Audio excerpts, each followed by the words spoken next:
incoming patch notes from the pre-patch podcast. So anyway, let's jump into it and get into kind of games in general and what we've been playing. We're actually going to kick off with Enigma. You started playing a game called Aethermancer, I believe. Yeah, Aethermancer. It was a demo that I was playing previous to me covering the state of play. Pretty cool little game. I'm telling you, man. Like I think that I am now like the de facto rogue, like whatever you want to call it. I'm not taking my like place, man. The de facto roguelike, like Vampire Survivors-esque player of the fucking podcast now, because that's like literally all I play these days. But yeah, this is called Aethermancer. It's a roguelike monster taming RPG type of situation, very akin to like Pokemon in certain aspects, but also akin to I don't know. It has roguelike appeal to it, where like if you lose the whole thing that you're doing right now, right? Like if you lose the run that you're going through, you still keep like the Pokemon or whatever you want to call. I can't remember what they call them in this one, but it's the monsters that you catch. You still keep them technically, but like you go in fresh every time with a different monster essentially, and then you have the chance.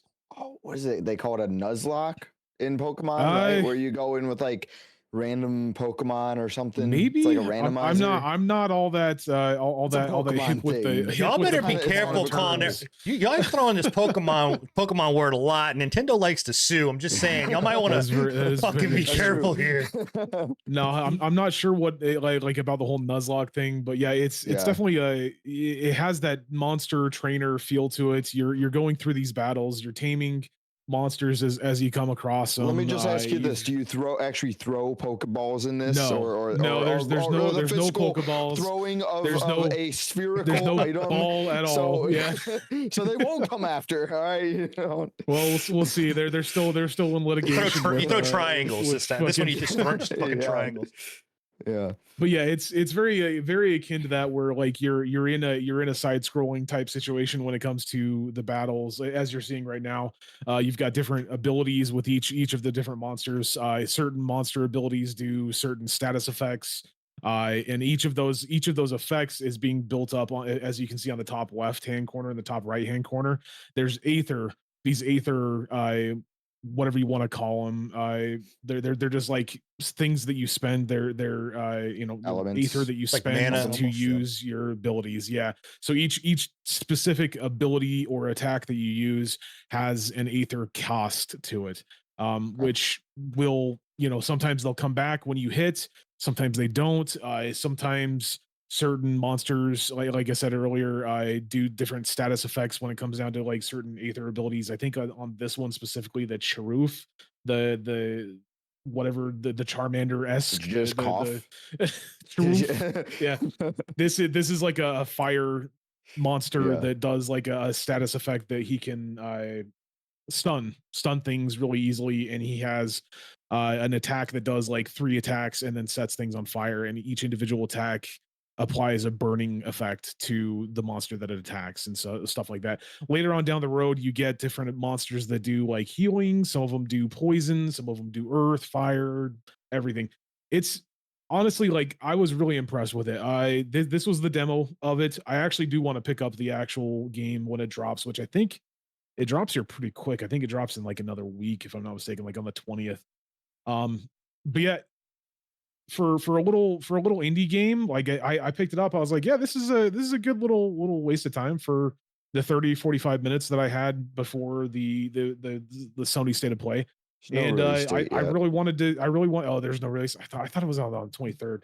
It might have been another game I was looking at, but could be. Yeah, this definitely, it's one of those games where I really do feel like, and I do know actually, because we had a power outage on Wednesday last week that cut out our power entirely for like 7, 8, 9 hours.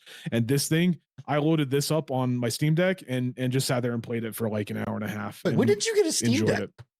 For Christmas. Steam Deck. I didn't know that. Yeah, I got a Steam Deck for. I literally told you. I like, know, I motherfucker. like you know how much guys. stuff has happened? I've been fired, laid off, fucking got a new job, and sick.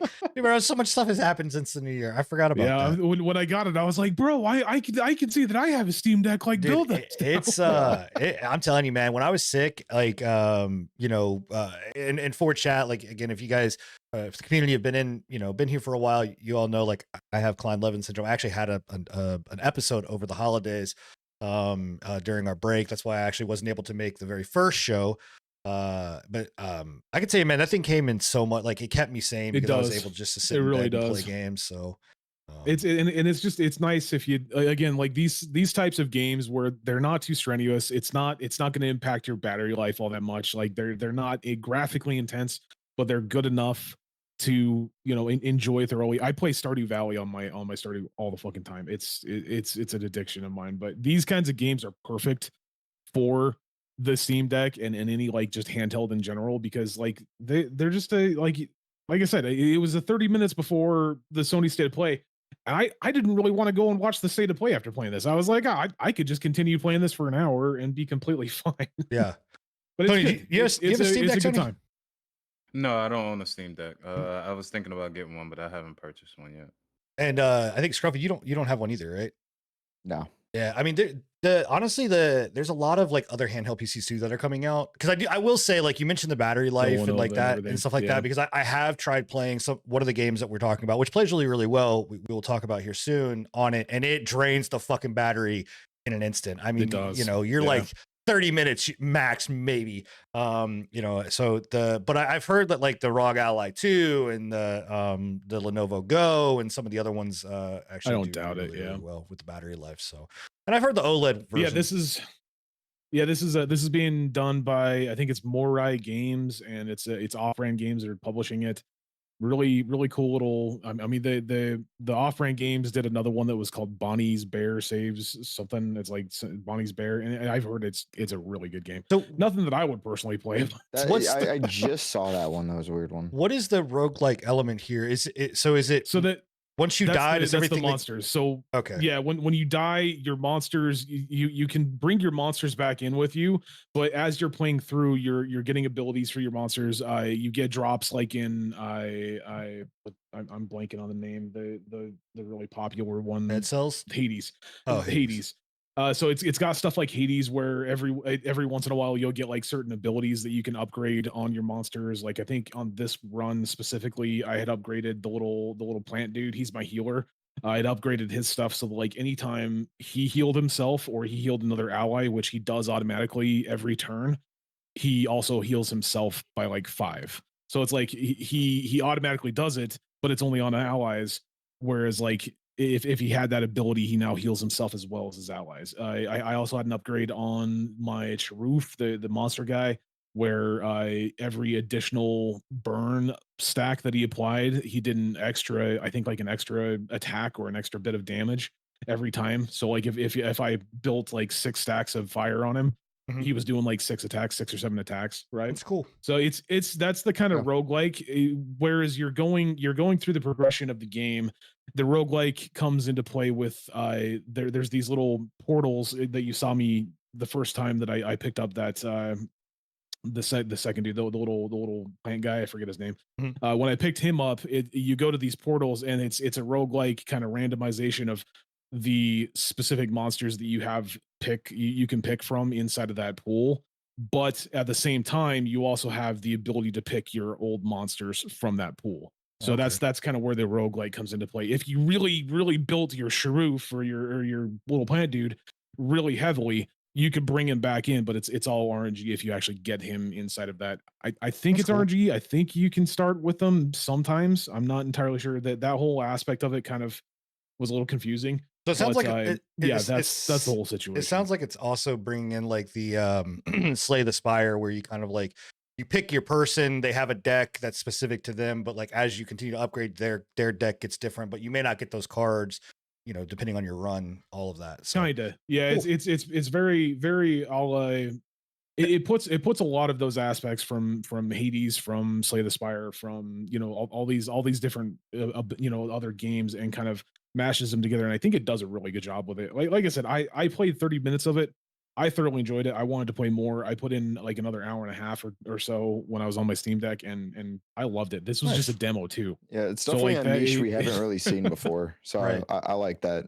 Yeah. Yeah. Well, So, that's cool. I'll have it's- is it still on demo? Can you It still looks good.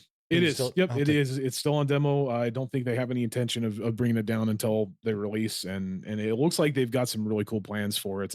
The roster that I saw for the amount of monsters that they have was pretty sizable. Okay. Nice. And pretty varied. Like the actual monsters look really cool. Like a lot of them have very very cool designs, very interesting artwork. It's a very aesthetically pleasing and enjoyable game that like I'm looking forward to seeing how much they're going to charge for it, because I would pay $30 and like as of right now I think it was worth it. So Nice. All right. Well, there you go. That is Aethermancer. It's developed by who again? Moirai Moirai? Games and published by Off Brand Games. Off brand. And then when's it we're looking at releasing? No release date as No of release yet. date. Okay. So Well, there you go. You can get it out. You we're can go not play entirely sure. play a demo of it That's right a now. demo. Out on Steam. So thanks for tuning in to the patch notes. But if you want to catch a live version of the pre-patch podcast, make sure you head over to Twitch and YouTube every other Thursday at 10:30 p.m. Eastern.